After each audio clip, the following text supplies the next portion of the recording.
Hello दोस्तों, आप सभी का स्वागत है आपके यूट्यूब चैनल हिंदी के तार में। तो जैसा कि आप सभी को पता है, हम जब भी मिलते हैं तो हिंदी साहित्य से संबंधित किसी न किसी एक नए विषय के साथ मिलते हैं, क्योंकि मेरा मकसद ही यूट्यूब पर आने का यही रहा है कि मैं हिंदी साहित्य से संबंधित सारे विषयों को आप लोगों के सामने रख सकूँ, खास तौर पर उन विषयों को जिन पर पूरे इंटरनेट पर कहीं भी कोई भी मटीरियल अवेलेबल नहीं है।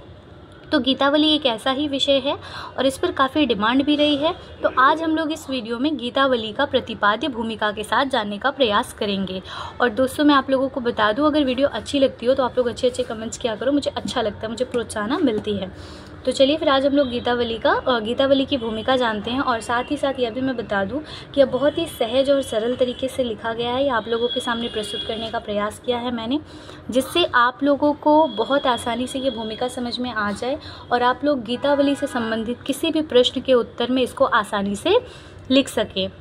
क्योंकि आप लोगों को पता होगा कि जब भी आपसे एग्ज़ाम में कोई प्रश्न पूछा जाता है, डायरेक्ट उस प्रश्न का उत्तर कभी भी नहीं लिखा जाता है। उसका उत्तर लिखने से पहले हमें थोड़ी सी भूमिका बांधनी पड़ती है, उसके बाद हम जाके उत्तर लिखते हैं। तो इससे क्या होता है, हमारा उत्तर बहुत ही आकर्षक और मनमोहक होता है और एग्जामिनर को अच्छा लगता है, उसे लगता है कि चलो विद्यार्थी को कम से कम पैटर्न पता था।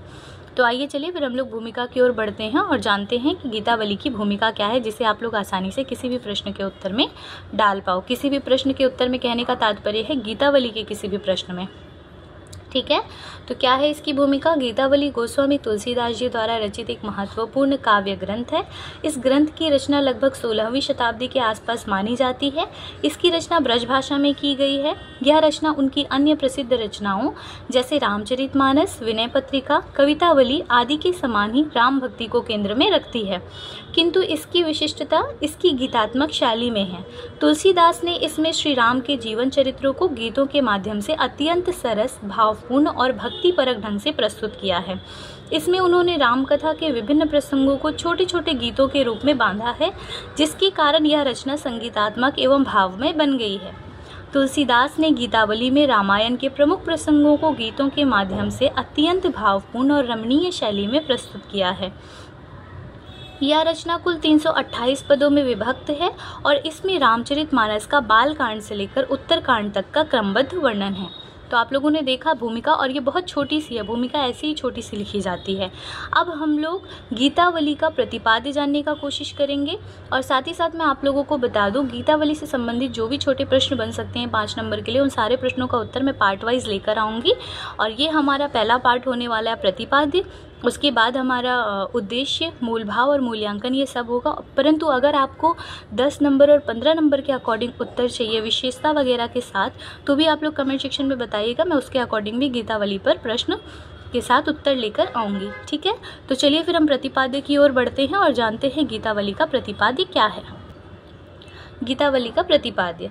तुलसीदास कृत गीतावली का प्रतिपाद्य संपूर्ण रूप से श्री राम के जीवन चरित्र का भक्तिपरक और गीतात्मक वर्णन है।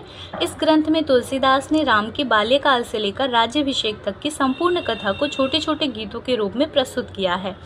यह काव्य रचना ब्रज भाषा में लिखी गई है, जो अपनी मधुरता और लयात्मकता के कारण भक्ति भावना के संप्रेषण का सशक्त माध्यम बनती है।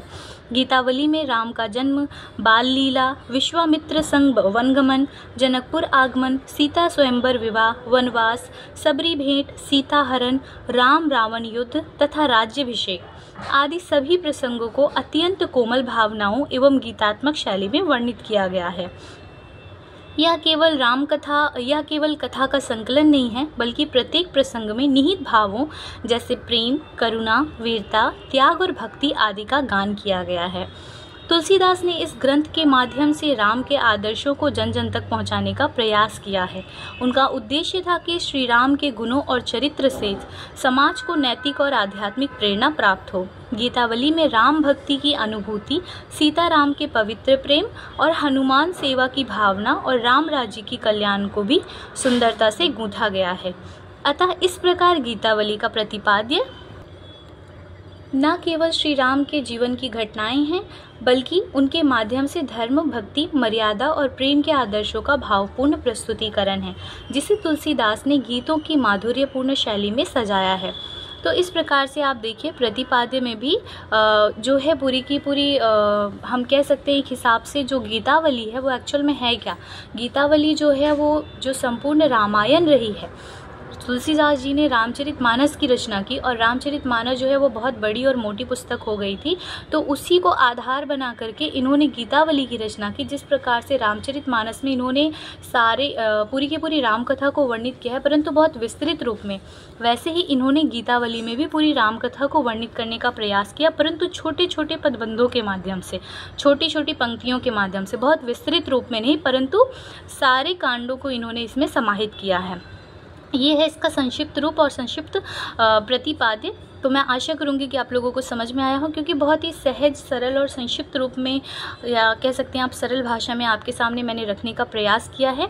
इसके अतिरिक्त आपको जिस भी विषय पर वीडियो चाहिए, चाहे वो आपका गीतावली तो हो गया, प्रतिपाद्य हो गया, इसके अलावा इससे संबंधित जो भी प्रश्न आपके मस्तिष्क में उठ रहे हों, या आपके सिलेबस से संबंधित जिस भी प्रश्न का उत्तर आपको कहीं नहीं मिल रहा हो, उस प्रश्न का उत्तर आपके लिए मैं लेकर आऊँगी। आप मुझे चैलेंज दे सकते हो, चैलेंज भी कर सकते हो, मैं आपका चैलेंज भी एक्सेप्ट करूँगी और लेकर भी आऊँगी।